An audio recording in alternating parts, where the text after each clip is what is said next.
布衫穿在女大学生身上，秀出青春活力。这个就像出席那种盛大场合就可以穿了，这蛮休闲风的这样子，不会太长，对啊，可以穿在路上。迷你裙、礼服或旗袍，设计者曾丽美会在传统里找新元素，向年轻人喊话。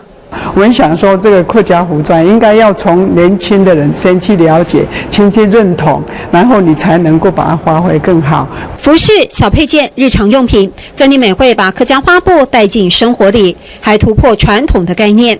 普通的灯笼，它们是里面要有铜线或者是木头去把它做骨架。那我们这个不用，我们这个希望说，像外客来要买的话，我们这个还可以折叠起来，好，那不会很胀，很胀。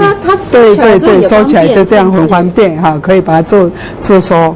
好，那打开来的话就拉开就回复了。响应今年苗栗县灯节而创作的花布绣球灯笼，不需胶合或支架。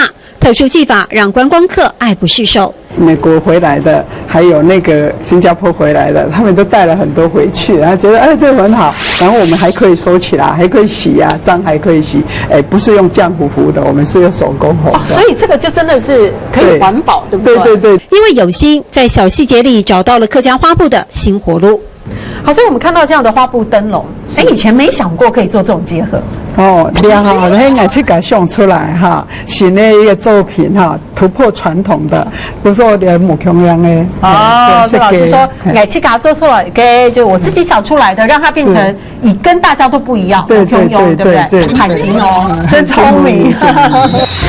这几年客家花布的运用是越来越广泛了，而现在进一步进到校园里，找更多创意激荡和传承的机会。爱自家送出来嘅很钱哦，爱自家送出来嘅很钱哦。